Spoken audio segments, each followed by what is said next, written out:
Okay, shifting gears now. More than 30 years after the film Full Metal Jacket turned him into a full-fledged movie star, actor and filmmaker Matthew Modine is revisiting his time on the set of the iconic Stanley Kubrick war film in a new photographic exhibition coming to Houston. Getting goosebumps, Derek. All right, Matthew Modine joins us now with details on Full Metal Jacket Diary and the importance of these behind-the-scenes images. Wow, Matthew, welcome to the program this afternoon. Thank you so much. I'm happy to be here.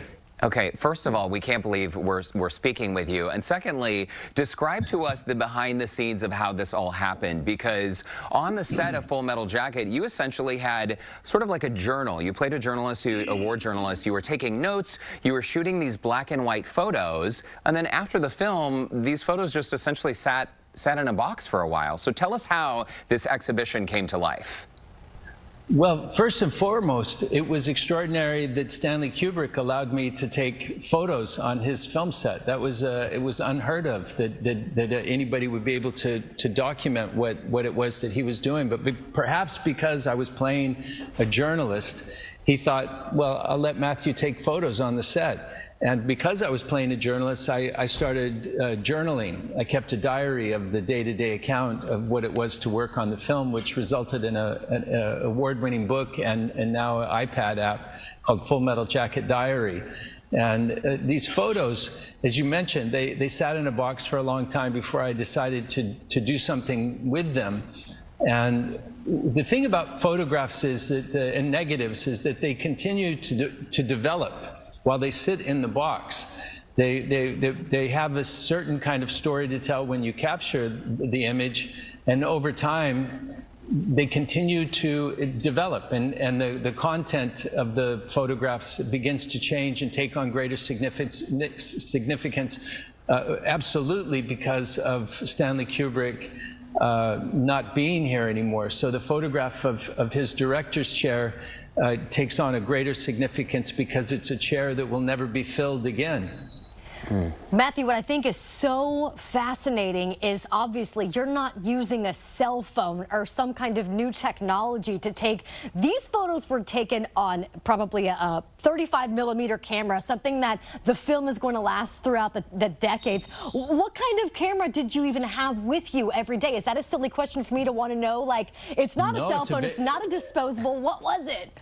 Yeah, it was a medium format Rolleiflex camera that my good friend Joe Kelly gave to me because he said Stanley Kubrick had a photography background. He was a magazine. He took photos for a magazine called Look magazine. And he said that I'm going to give you this camera because it could be a great way to break the ice with Stanley Kubrick and start a friendship. If I understood photography and knew how to use this medium format camera, Stanley might be impressed. And so that was the camera that I captured all of these images with. And the thing about a medium format camera is the negative's quite large. It's 2¼ by 2¼ inches, and so there's a tremendous amount of information in that negative. And so we took those images for this exhibition, and we did what they call a drum scan, which allows you to go in and capture even more information that's inside that piece of celluloid, and you know, see information that you never saw in a normal photographic print. The images are quite stunning. Well, we've seen just a little bit of those images, just a few of them, Matthew. I know tomorrow you're actually giving a Q&A session, essentially, at the Alta Arts in Gulfton. And this is a chance. Tickets are $20. It's a total steal. This is a chance for people to come and ask you questions about this time. And I know, Matthew, you have so many fans. Hard to believe 1987 was when Full Metal Jacket was released. But also, it seems like this exhibition is a way for you to not only reach a whole new audience, but for the telling of this story to reach so many new people. Because oftentimes, I mean, Full Metal Jacket is called one of the greatest war films of all time. Yeah. I mean, it's extraordinary that 30 years after the fact that Full Metal Jacket continues to be part of the conversation, that it still has a relevance today as it did when the film was made. That's a testament to Stanley Kubrick and his artistic abilities. It's wonderful to have been a part of that legacy of Stanley Kubrick, to be a part of his library of films that he made. It's partly what gave the Duffer Brothers, the creators of Stranger Things, the desire to have me to work with them on Stranger Things.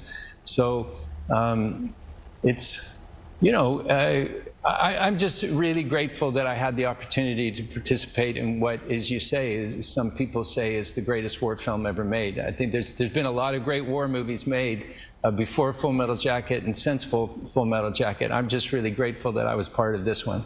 Well, Matthew, thank you so much. It was an honor speaking to you. For more, you can visit the Scene on Houston Life section at houstonlife.tv. Houston Life will be right back. Sounds good.